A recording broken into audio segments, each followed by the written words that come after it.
네, 그동안 강직한 이미지를 쌓아온 배우 조진웅 씨가 소년범 논란에 전격 은퇴를 선언했습니다. 출연이 예정됐거나 방영 예정인 작품들의 차질이 불가피한 데다 소년범 전과 공개 범위 또 그 파장에 대한 사회적 논쟁으로까지 번지고 있는 상황입니다. 한편 방송인 박나래 씨를 둘러싸고는 갑질 논란을 비롯해서 여러 의혹이 잇따라 제기되고 있는데요. 관련 내용들 이고은 변호사와 함께 이야기 나눠보겠습니다. 어서 오십시오. 안녕하세요. 예, 안녕하십니까. 연예계가 굉장히 시끄럽습니다. 연말인데 여러 작품에서 강하고 좀 정의로운 형사 역할을 맡아서 강인한 이미지를 쌓아온 배우 조진웅 씨가 소년법 논란에 은퇴를 선언을 했습니다.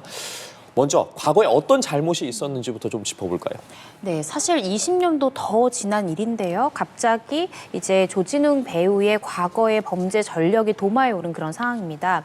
한 이제 언론에서 보도가 난 것이 조진웅 배우가 고등학교에 다니던 시절에 이 차량 절도 그리고 심지어는 성폭행 등에 연루가 되었고 이 부분 때문에 고등학교 2학년 시절의 절반 이상을 소년원에서 보냈다라는 취지의 보도 내용을 언론에 공개를 했습니다. 그러면서 심지어는 이 조진웅 배우가 성인이 된 이후에도 이 무명 배우 시절에도 이 극단에 있었던 단원들을 폭행해서 이러한 부분들이 문제된 적도 있었고 또 영화 말죽거리 잔혹사를 찍을 당시에도 음주운전으로 무리를 빚은 적이 있다라는 등의 과거의 범죄 전력, 특히 소년으로서의 저질렀던 범죄 전력이 절도를 넘어서서 성폭행 혐의까지 있었다라는 것이 알려지면서 국민들이 많은 관심과 우려를 표하고 있는 그런 상황입니다.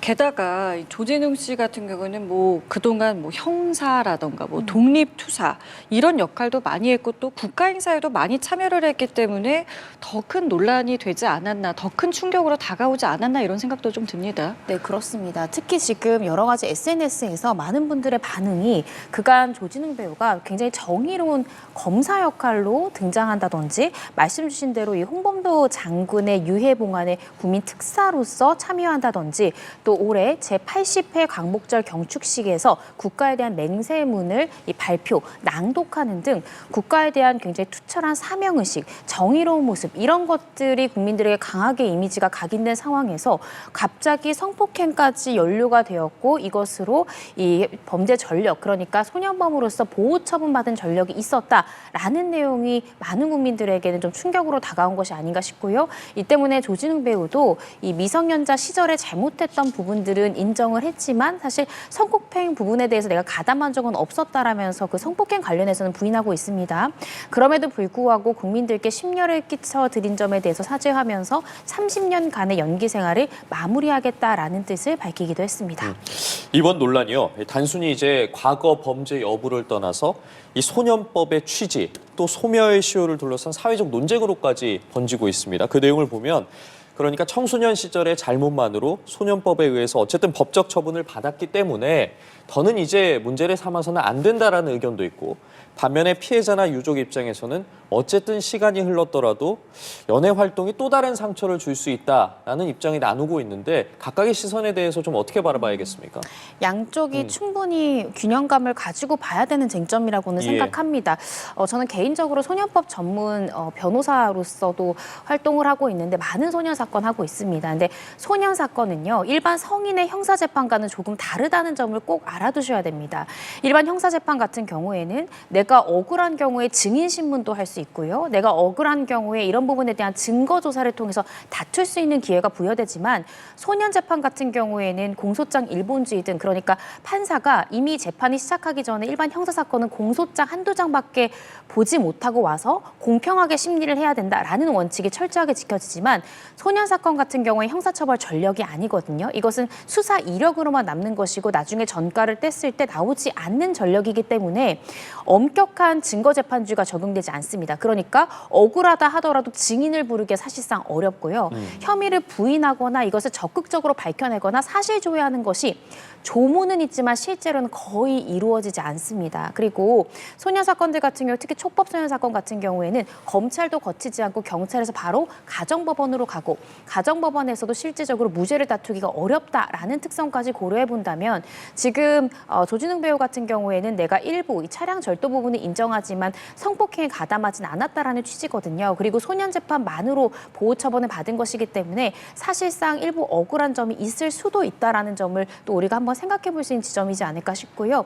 이 소년 재판 특수성까지 고려해 본다라고 하면 과거에 소년 보호 처분을 받았다 해서 실질적으로 성인이 돼서 사회생활에 또 심각한 제약을 받아야 되는가 이 부분에 대해서는 우리가 한번 더 생각해 봐야 될 것 같고 또 소년법에도 제1조에 소년을 처벌하는 이유가 소년을 교화하기 위함이고 소년의 행동을 교정하기 위함이 제1의 목적이다라고 규정되어 있는 만큼 이런 부분까지도 우리가 함께 생각해 봐야 되지 않을까 싶습니다. 그러면 이번에 이 조진웅 배우 같은 경우에는 이 사건의 기록이랑 수사 자료가 공개됐잖아요. 이 부분은 어떤 경로로 밝혀지게 된 겁니까? 저는 이게 상식적으로 납득이 되지가 않습니다. 제가 검찰에 재직할 때도 소년 전담 검사 생활도 했었는데요. 이 소년 사건이 예를 들어 재범이 된 경우에는 범죄 전력에는 남지 않지만 수사 이력에는 남습니다. 그래서 검사로서 이전에 소년보호 처분 받았던 친구를 다시 한 번 더 소년보호 처분을 보내려고 할 때 앞서서 몇 호 처분을 받았는지 알아야 그거보다 높은 처분으로 구형량을 적지 않습니까? 예. 그래서 이 부분을 확인하려고 검사로서 가정법원 판사에게 전화를 해도 이것은 알려줄 수 없다라고 거부하거든요. 그럼 그래서 누가 봐야 알 수 있는 겁니까? 본인이 봐야지만 알 수 있는 것이고요. 본인 내지는 본인의 변호인 외에는 이 부분을 정확히 알 수가 없습니다. 심지어 법원이 검찰에도 알려주지 않는 소년에 대한 이 정확한 보호 처분이 어느 정도 이루어졌는지는 사실상 합법적인 경로로 본인 외에 취득하기는 어렵다는 생각이 들어서 저는 처음 이 사건을 보도했던 매체가 과연 어떠한 방법으로 이 보호 처분의 수위를 알았는가 이 부분도 또 분명히 확인이 되어야 하는 부분이지 않을까 싶습니다. 네, 이번 논란으로 인해서 조진웅 씨가 출연한 방송과 드라마에도 이제 차질이 불가피합니다. 특히나 이미 지금 촬영을 모두 마친 많은 분들이 기다리고 있는 이 시그널, 두 번째 시그널의 편성 여부가 가장 큰 변수인데 기존대로라면 내년 6월에 이제 방영 예정이었는데 만약 불방이 결정이 되게 된다면 조진웅 씨가 좀 부담해야 될 손해배상 규모에 대해서도 여러 추측이 나오고 있습니다. 받았던 출연료 그 이상을 물어야 될 수도 있다던데요. 어떻게 좀 상황이 흘러가겠습니까? 네, 아마 조진웅 배우가 이 해당 시그널이라는 작품을 들어가면서 계약서를 작성했을 겁니다. 통상 이 배우들 같은 경우에는 이 계약서를 작성할 때 이 해당 이런 이미지 훼손 등으로 이 불가피하게 본인의 부분이 삭제된다던가 문제가 생겼을 때는 손해배상액의 예정이라는 조항이 있거든요. 그래서 이런 부분들 때문에 어떤 제작하거나 아니면 실제 방송 가능 여부가 문제가 생길 때는 약 몇 배 가량의 손해배상액을 예정해 놓는 이 규정이 분명히 있습니다. 통상 예. 출연료의 2배에서 3배 정도를 규정해 놓는 것이 통상인데요. 보통 일반적으로 민사재판에 가게 되면 그 금액을 전부 인정해주기보다는 조정으로 회부해서 왜냐하면 조진웅 배우 입장에서는 최대한 작품에 타격이 가지 않으려고 내가 억울한 부분까지도 빠르게 인정하고 은퇴 선언을 해서 최대한 작품에 피해가 가지 않게 나 또한 나름대로의 노력을 기울였다라는 점을 주장하면서 손해배상액을 줄이고자 할 것이거든요. 그래서 기본적으로는 손해배상액의 예정이라는 조항이 계약서에 있을 것이다라고 생각하시면 되고 그 액수를 기준으로 실제 민사소송까지 간다고 하면 아마 조정을 통해서 이 제작사와 조진웅 씨가 일정 금액으로 정리하게 될 가능성이 크지 않을까 싶습니다. 알겠습니다. 자, 이번에는 박나래 씨 관련 논란으로 넘어가 보겠습니다. 지금 매니저와 뭔가 계속해서 좀 의혹이 제기되고 뭐 고소가 지금 이어지고 있는 상황인데 먼저 어떤 의혹들이 제기되고 있는지 그 부분부터 짚어볼까요? 네, 지난 12월 3일이었습니다. 이 박나래 씨의 전 매니저 두 사람인 것으로 보여지는데요. 예. 전 매니저들이 지금 직장 내에 내가 갑질을 당했고 여러 가지 괴롭힘을 당했고 심지어 폭언을 당했다. 또 술잔을 던지는 등의 특수상해를 입었다. 또 이 박나래 씨가 어떤 술에 대한 심부름이라든지 안주 심부름 등을 시킬 때 이 매니저들이 자신의 사비를 털어서 그런 것들을 구매를 했는데 그러면 즉각 그분이 정산이 됐었어야 되는데 미정산됐다라는 등의 이유로 우리가 본격적인 손해배상 청구를 할 것인데 그에 앞서서 혹시나 박나래 씨가 자신의 재산을 임의로 처분할 수 있으니 가압류를 하겠다라면서 가압류 신청서를 법원에 제출한 거죠. 그 날짜가 12월 3일이었습니다. 그러면서 이 박나래 씨와 관련한 많은 의혹들이 수면 위에 올랐고요.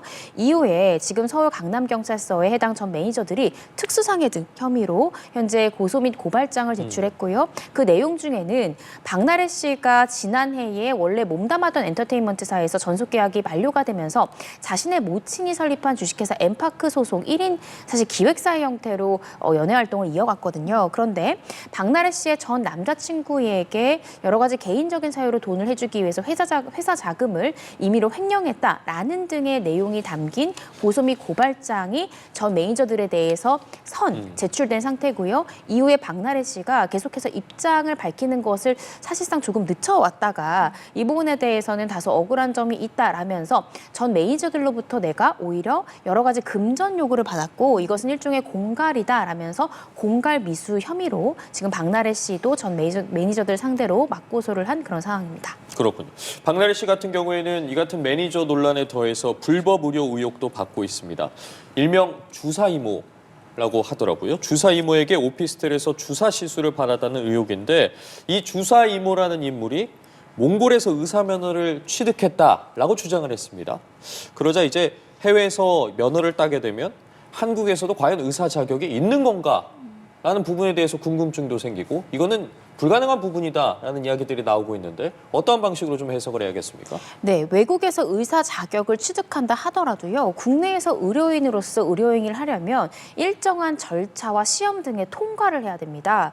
그래서 현재 주사임으로 알려진 A 씨의 주장은 내가 내몽고 이 포강의과대학병원에서 교수로 역임할 정도의 인물인데 아마 전 매니저들한테 하는 말인 것 같은데 SNS에 당신들이 내 인생을 아느냐라면서 다소 격한 내용의 자신이 어떤 가운을 입고 있는 모습이라든지 그런 사진들을 다소 올렸다라는 거죠. 예. 그런데 그 글 속에서도 내가 몽골에서 의사 자격을 취득하고 교수로 역임할 정도의 사람이다라는 언급만 있을 뿐 국내에서까지 내가 의료인으로서의 자격을 취득했다라는 서술은 그 어디에도 없다는 거죠.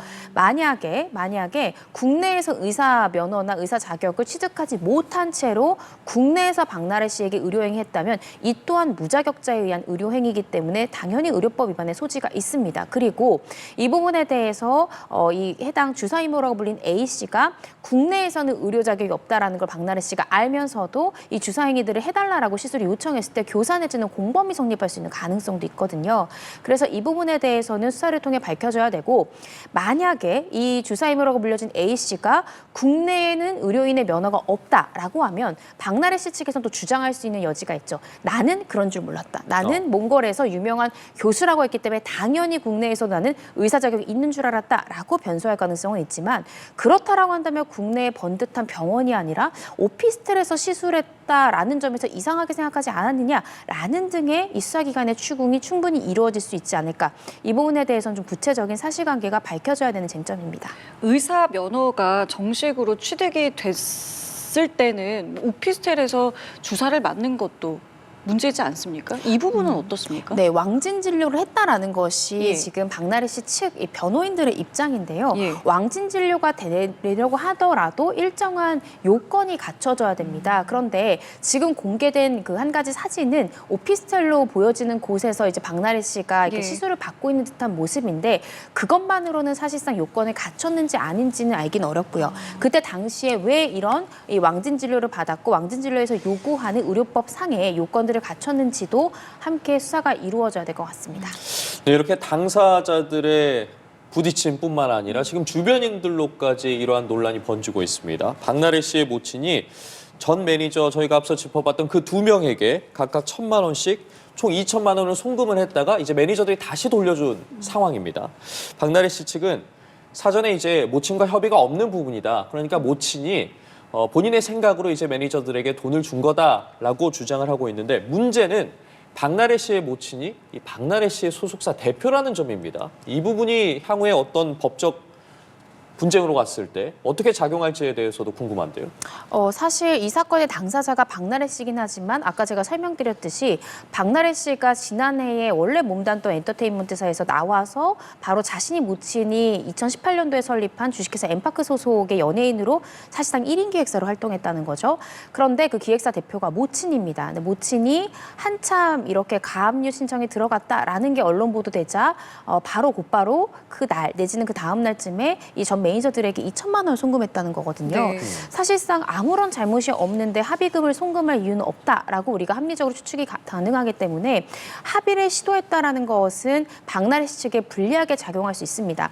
그런데 제가 이에 앞서서 먼저 짚고 싶은 것은 예. 만약에요, 이 전 매니저들이 주장하는 것이 모두 허위 사실이라면 박나래 씨 측에서는 지금 굉장히 대형 법무법인까지 선임했거든요. 그러면 고소장이 공갈미수로 들어갈 것이 아니라 허위 사실 적시 명예훼손으로 들어갔었어야 됩니다. 그런데 왜 고소장에는 공갈미수만 있는가? 그 내용은 지금 매니저들이 언론을 통해서 공개한 내용이 허위라는 것을 입증하기가 어렵기 때문에 이 부분에 대한 고소를 지금 주저하고 있는 것이 아닌가라고 또 한번 생각해 볼 수 있는 지점이라고 생각이 들거든요. 따라서 만약에 지금 박나래 씨가 주장하는 것처럼 주사임모라든지 직장 내 어떤 괴롭힘이라든지 또 전 남자친구에 대한 횡령 의혹 등이 사실이 아니라고 한다면 허위 사실 적시 명예훼손에 대한 고소장이 빠르게 나가야 되고 모친이 이렇게 합의 시도했다라는 부분에 대해서는 상당히 불리하게 작용할 가능성이 있다라는 생각이 듭니다. 알겠습니다. 자, 그리고 이 내용도 잠시 좀 짚어볼게요. 손흥민 선수를 상대로 금품을 요구했던 일당의 1심 판결이 오늘 선고됩니다.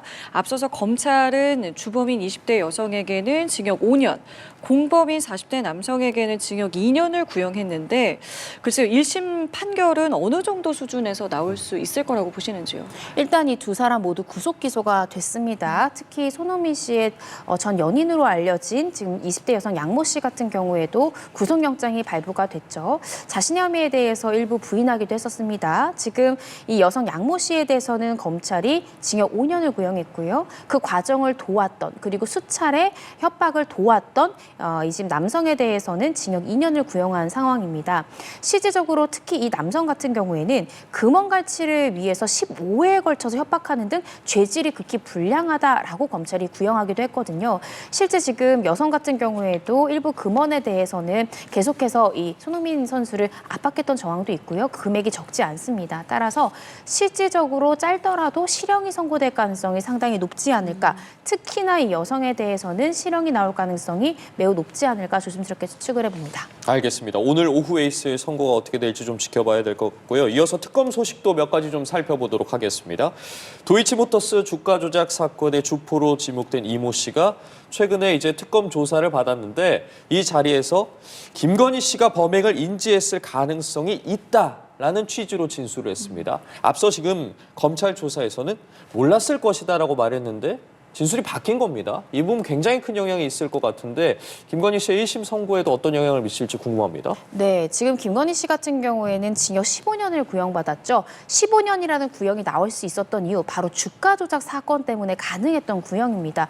김건희 씨가 받고 있는 나머지 두 혐의 같은 경우에는 징역 5년 이하의 징역형이 규정되어 있을 만큼 법정형이 중하지 않습니다. 다만 주가 조작 같은 경우에 자본시장법 위반 같은 경우에는 징역 3년 이상의 지금 유기징역을 선고할 수 있는 것이기 때문에 그래서 검찰도 이 주가 조작 사건을 규명하지 않으면 김건희 씨에 대해서 중형이 선고될 수 없다라는 점에서 심혈을 기울이는 것인데요.